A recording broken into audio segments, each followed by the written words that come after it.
25th of October, 1944, 0637 hours, Philippine Sea, east of Samar Island. Low cloud presses down on the water. A flat gray ceiling broken by rain squalls that drift like curtains across the horizon. The wind runs in short, nervous gusts, and the sea smells of aviation fuel, salt, and wet paint. On the escort carrier decks of Task Unit 77.4.3, Taffy 3, men move with the sleepy rhythm of another morning of close air support for the landings at Leyte. Engines are being warmed, not raced. Aircraft are being readied, not loaded for a fleet fight. In that half-light before sunrise fully hardens into day, it feels like the war is somewhere else. Then a voice crackles into the radio net from above the clouds. Ensign William C. Brooks, flying an anti-submarine patrol from USS St. Lo, has sighted ships on the western horizon. Ships he initially assumes are friendly, but the silhouettes are wrong. The masts are pagoda-like, tall and tiered. The wakes are heavy and disciplined. And on the lead ship, through breaks in the rain, a flag appears that no one in an American task group wants to see at close range. Brooks presses in for certainty and reports what he sees. A Japanese force, large, fast, and closing. Battleships, cruisers, destroyers, coming out of the morning like a steel wall. Rear Admiral Clifton A.F. Sprague, commanding Taffy 3, does not want to believe it, because believing it means understanding what it implies. His unit is not built to fight a surface fleet. Taffy 3 is a support group, 6 escort carriers, Fanshawe Bay, St. Lo, White Plains, Callinan Bay, Kitkun Bay, Gambier Bay, screened by 3 destroyers, USS Johnston, Hoel, Heerman, and 4 destroyer escorts, Dennis, John C. Butler, Raymond, Samuel B. Roberts. These are small ships by Pacific standards. The carriers slow and thin-skinned, their speed measured in the teens and low 20s, their armor a rumor. Their planes are configured for strikes on shore targets and anti-submarine patrols. Valuable, but not the kind of punch meant to stop battleships. The horizon answers disbelief with violence. At roughly 6:58 to 7, the first Japanese salvos begin to fall. The sound is not a crack, not a bang, but a long, tearing roar as shells pass overhead. Heavy naval artillery ripping air into ribbons. The water erupts around the escort carriers in sudden white columns, each geyser taller than a mast. Near misses slam the hulls like fists. Men grab rails. Deck crews flatten instinctively. Some look up, trying to see what is firing. It is an obscene mismatch. The gunnery of the most powerful surface fleet Japan can still assemble against ships that were never meant to be in the same ocean with it. Sprague orders his carriers to run, turn south and make smoke, and the escorting destroyers begin laying thick, oily screens to blind Japanese optics. The carriers turn into the wind where they can, launching aircraft as fast as decks and crews allow. Some pilots go up with whatever they have: depth charges, practice bombs, half-filled ammunition, or nothing useful at all, because the act of launching is itself a weapon here. Every plane in the air is another pair of eyes, another attack run, another reason the enemy might hesitate. Across the water, Vice Admiral Takeo Kurita watches his ships close the range after passing through San Bernardino Strait hours earlier. He believes he has found the American carrier force that matters, fast carriers, because that is what his mind expects. The Japanese doctrine he has lived under for decades tells him this is the decisive moment. Find the carriers, crush them, shatter the invasion. He is not seeing baby flat tops and fragile screens. He is seeing the thing Japan has been hunting since Midway, and so he orders speed, presses south, and unleashes the guns. But the Americans do something that does not belong in the logic of naval warfare. They don't just run, they charge. And in that decision, made on small bridges in the spray and smoke, the morning begins to twist into legend. On the destroyer USS Johnston DD 557, The sea is already bruised with shell splashes when Commander Ernest E. Evans decides that escort duty is over and sacrifice is now the only currency that can buy time. He is not a man built for passive defense. His crew has heard him say what he intends his ship to be, a fighting ship. And now the words harden into action as the Japanese salvos begin to bracket the carriers behind him. Evans orders smoke, then orders speed, flank speed, and drives his destroyer out of the screen, straight toward the gun flashes in the west. Johnston is small in a fleet fight, a fast knife among sledgehammers, her 5-inch guns barking rapidly, her thin skin never meant to absorb battleship steel. But in that speed is a kind of power. She can close, she can disrupt, she can force aim corrections, force maneuvers, force uncertainty. In the early minutes, that is more valuable than armor. Japanese fire begins to shift. The oncoming destroyer looks, in the smoke and confusion, like something larger than she is. An American cruiser, perhaps, because no one expects a destroyer to come forward alone into battleship range. On Kurita's side, gunners and spotters do what they've been trained to do: prioritize threats. The carriers are the strategic prize, but this sudden attacker is immediate danger. Guns swing, splashes march closer. The water around Johnston becomes a map of death drawn in white fountains. At roughly 7:15, Johnston's gunnery concentrates on a leading heavy cruiser, IJN Kumano, and then Evans commits the ship to what destroyers were made for in the age of big guns: a torpedo attack. He brings Johnston in, close enough that fear becomes physical, close enough that the enemy's superstructures have detail, that you can imagine faces behind the steel. Then he fires torpedoes, and the sea briefly becomes a set of converging tracks. The hit is real. Kumano is damaged badly enough to be forced out of the line, and that matters. Not because one cruiser is the whole fleet, but because a fleet moving at speed is a machine that depends on formation. Damage to a lead unit introduces hesitation in the units behind, changes courses, breaks the neat geometry of pursuit. A heavy cruiser turning away is not just one ship leaving the fight, it is an argument shouted into the enemy's plan. Now the return fire becomes personal. Heavy shells strike Johnston. The ship shudders as if hit by a giant hand. Metal shrieks. Compartments fill with smoke and steam. Men are thrown. Mounts are knocked out. Still, the destroyer keeps moving, weaving through splashes, firing whenever a target appears through the smoke. Evans is wounded, but he stays in the fight, shifting where he must, pushing his crew to keep the ship alive and lethal. To the south, the escort carriers run under smoke and rain squalls, launching aircraft in ones, in twos, and hurried groups, pilots climbing into cloud with the uneasy understanding that they are now the only effective long-range weapon Taffy 3 possesses. Planes start diving on battleships and cruisers with whatever ordnance is available.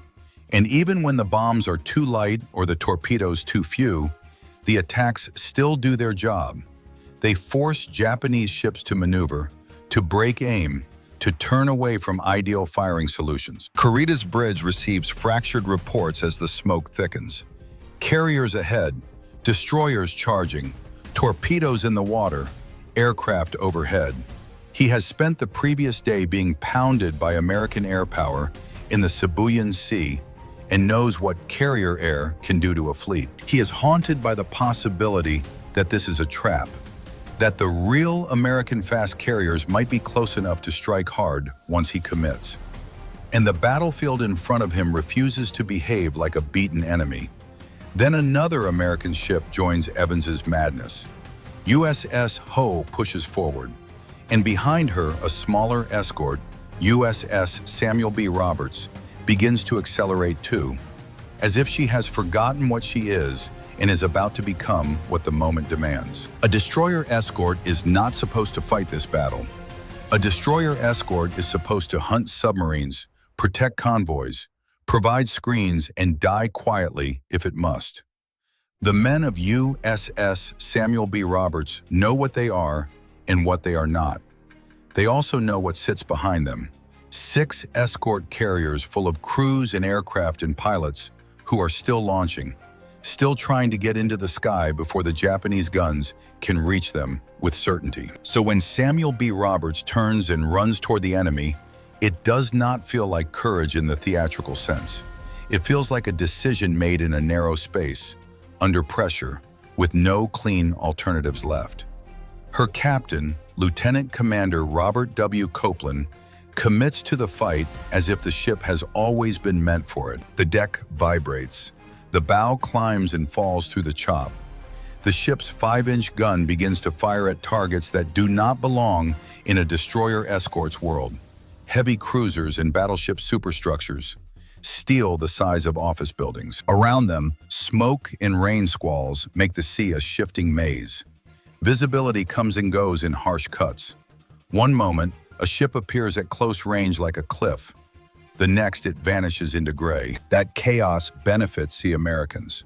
It blunts Japanese optical rangefinding. It makes a large fleet feel cramped and uncertain. It also makes collisions possible, makes identification hard, makes every contact feel like a surprise. Taffy 3's destroyers and escorts dart in and out of that confusion, charging to fire torpedoes, withdrawing behind smoke, coming back again. The carriers keep running, their flight decks trembling as aircraft launch at maximum tempo. Pilots climb into the rain and find targets by instinct and radio calls. Some attack with bombs, some with torpedoes, some with nothing but machine guns, strafing the decks of cruisers and battleships, trying to blind gunners, break fire control, force men to duck, make them human instead of machine parts. Even when the damage is limited, the psychological effect is real. A ship under air attack cannot aim like a ship that is calmly firing at distant targets. The Japanese line, meant to be a crushing wave, becomes a series of separated fights. Some cruisers pursue carriers. Some turn away from torpedoes. Some engage destroyers at short range. Orders and signals are harder to pass in smoke and rain. A fleet's greatest advantage, coordinated mass, starts to dissolve. And still, the American ships begin to fall. USS Gambier Bay, too slow, too exposed, takes repeated hits. She is bracketed, then struck again, her speed bleeding away, her flight deck scarred, her hull opening to the sea. The men aboard watch the water rise where it should not be, hear the sickening grind of metal under stress, smell burning aviation fuel. The ship lists and begins to die with the slow certainty of physics. The destroyers pay too. Howell is hammered.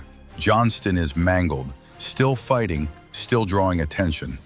Samuel B. Roberts pushes closer than any destroyer escort should ever need to, firing so fast that the ship seems to become a single, continuous concussion. The crew feed ammunition with hands that are raw and shaking and determined. On Kurita's bridge, the situation grows stranger by the minute.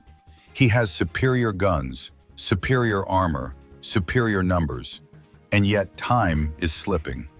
Every minute that passes is another minute for American aircraft to launch, another minute for smoke to thicken, another minute for confusion to spread.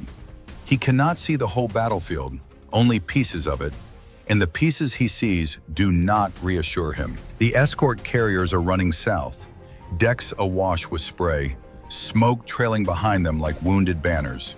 Their commanders are doing everything that can be done with slow ships under heavy guns, turning into squalls, altering course, using smoke, launching aircraft until the decks are empty, and praying that speed and weather can do what armor cannot. But USS Gambier Bay cannot outrun what is hunting her. She is slower than her sisters and now slower still, her engines failing under the punishment. Japanese cruisers close the range, and the splashes tighten. Near misses become hits, hits become a pattern, and the ship's fate becomes visible to everyone watching. Men on nearby carriers see it in horrified clarity. The way her wake shortens, the way she falls behind, the way the enemy's gunfire begins to concentrate like a lens focusing sunlight. On Gambier Bay, crews fight fires and flooding at the same time, slipping on wet steel, coughing in smoke, shouting orders into noise that drowns voices. Damage control parties move through heat and steam and darkness below decks, closing hatches, rigging pumps, trying to keep a wounded ship from accepting the sea. There is no romance in it, only labor under terror. When the ship finally begins to settle, it happens not with a single dramatic moment, but with a sequence of irreversible steps. A list that doesn't correct, a compartment that cannot be saved, a pump that loses power. The realization spreads quietly through the crew that the ship is no longer a ship, but a sinking object with people on it. And still men keep working, because stopping work is admitting the end. And as long as hands are moving, hope can pretend. Around them, Johnston, Howell, and Samuel B. Roberts are still fighting, still forcing Japanese ships to maneuver, still buying minutes with steel and lives. In official histories, those minutes are measured by timestamps and tracks on charts.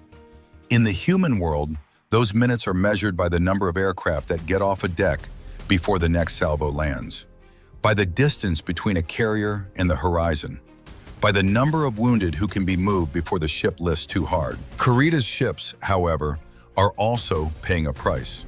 Not in the same catastrophic way, but in the erosion of certainty. They are being attacked from above by aircraft that keep coming. They are being threatened by torpedoes from ships that refuse to retreat. They are maneuvering constantly, burning fuel, breaking formations. The tactical picture is muddied enough that Kurita's initial confidence, the certainty that he has cornered a helpless force, begins to rot into something else. Because the enemy in front of him behaves like an enemy that has something behind it. That possibility is poison. Kurita does not know, cannot know in the smoke and rain, that Admiral Halsey's powerful Third Fleet has been drawn north after a decoy force. Kurita has only fragments. The memory of air attack, the fear of carriers, the shock of American aggression, and the knowledge that pushing deeper south without a clear picture could turn his fleet into a target trapped in confined waters. Vice Admiral Kurita did not come out of San Bernardino Strait to duel destroyers. He came to destroy an invasion. He came to crush the American landing fleet at Leyte by striking the soft underbelly, transports, supply ships, escort carriers, anything that would make the landings possible. That was the strategic purpose, the operational logic, the reason to risk the remnants of Japan's surface strength. But battles are not fought in boardrooms or on maps. They are fought in weather, smoke, confusion, and imperfect human perception. Kurita's force has superior firepower, but it is now scattered across a messy sea fight. His cruisers are engaged in different directions. His battleships are firing at targets that appear and vanish. His ships are maneuvering repeatedly to avoid torpedoes and air attacks. Reports flow in, some accurate, some wrong, some shaped by fear. In such circumstances, every commander is fighting two enemies, the ships in front of him and the uncertainty inside his own bridge. Kurita is also fighting time. The longer he stays committed, the more aircraft can concentrate against him. And the aircraft are already there in numbers that feel, from a bridge under repeated dives and strafes, like the opening act of a much larger air onslaught. That perception is decisive, because Kurita's greatest fear, shared by senior officers around him, is being lured into a killing zone, trapped in Leyte Gulf, then annihilated by American carrier air and surface forces arriving at speed. There is also a psychological wound the Japanese Navy has never closed. The memory of what carriers do to battleships when the battleships cannot strike back. Midway was not just a loss of ships, it was a rewriting of reality. Every Japanese admiral after Midway carries an invisible line in his mind.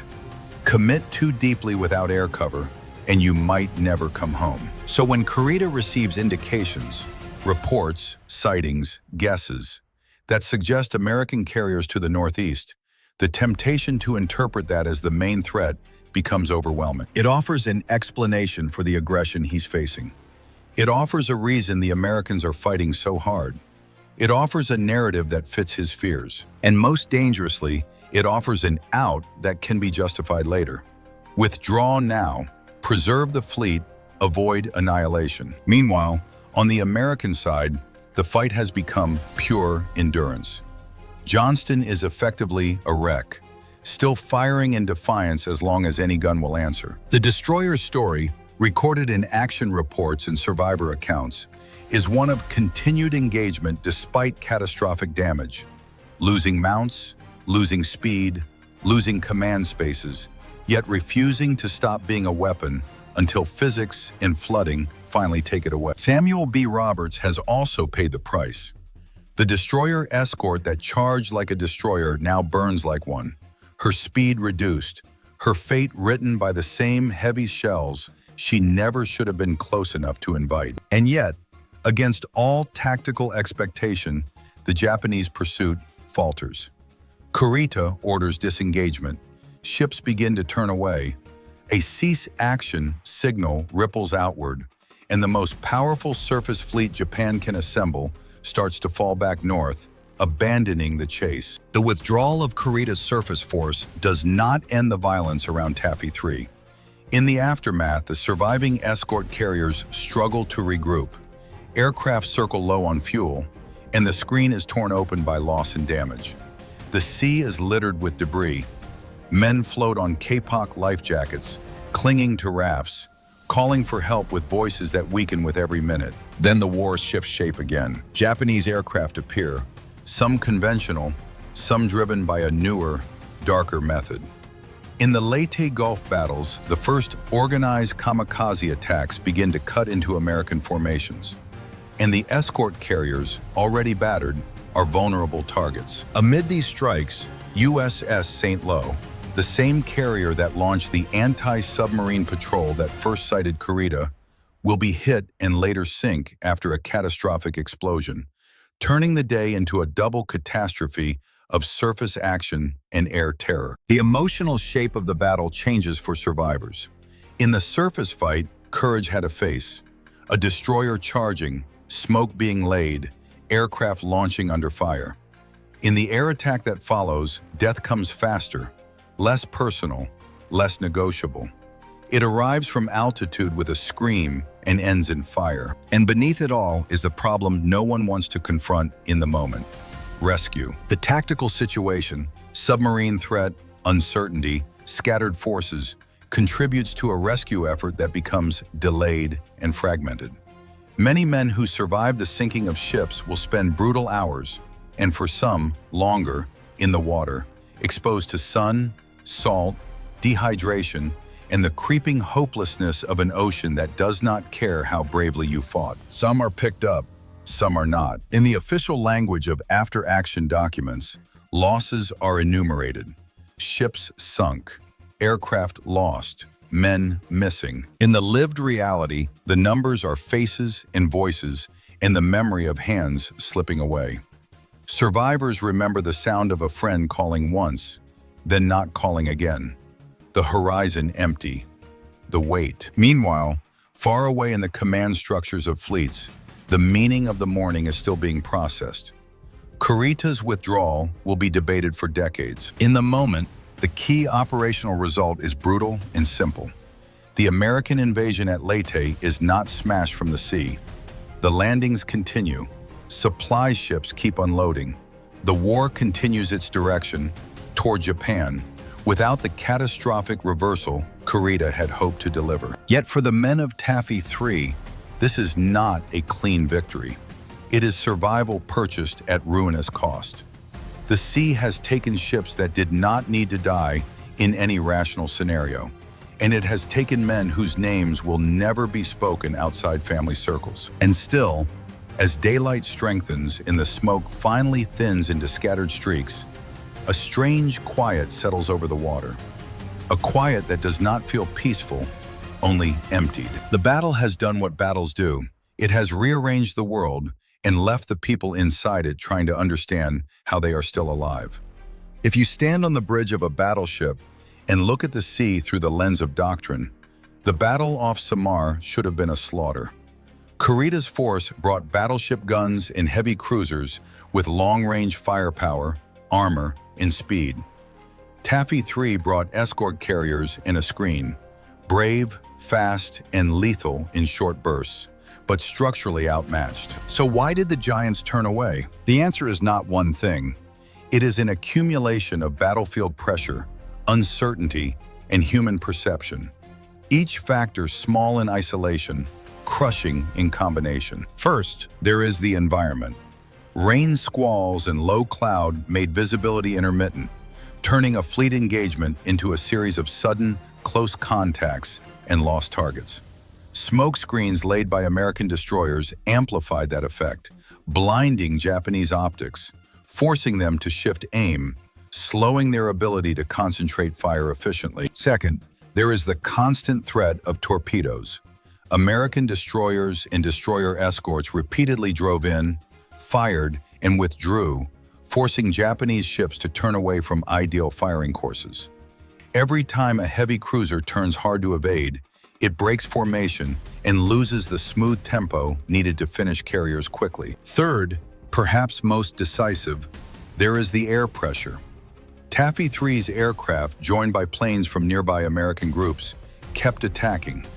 Even when they lacked ideal ordnance, their presence forced defensive maneuvers and defensive focus. On a commander's bridge, repeated air attacks feel like the prelude to worse. And Kurita had been hammered by air power the day before. His fleet had already felt what it means to be exposed. Fourth, there is misidentification.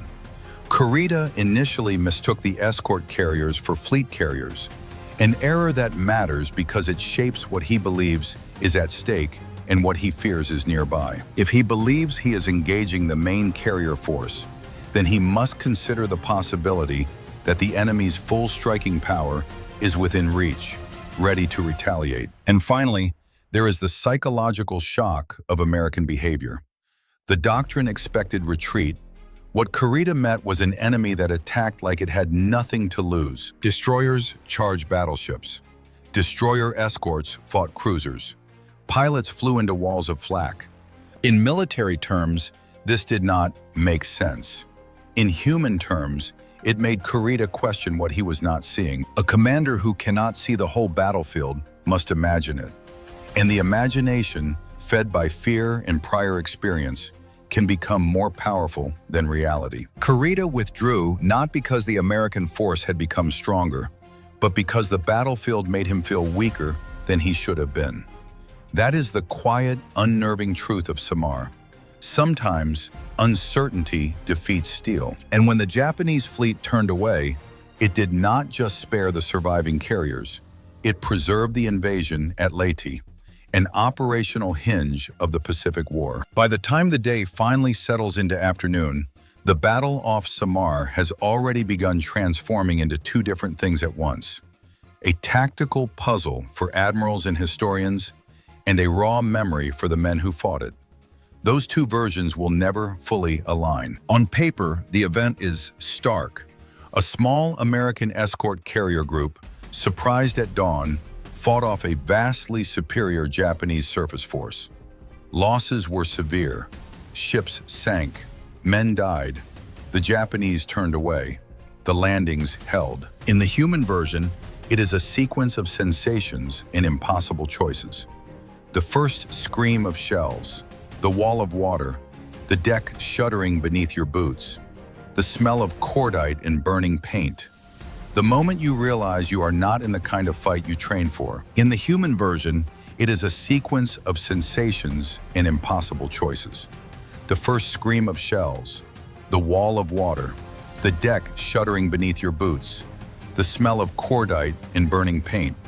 The moment you realize you are not in the kind of fight you trained for. The moment you decide that training is irrelevant and only resolve remains. The Americans who survived carry the memory of ships that did not need to be heroic, but were heroic anyway.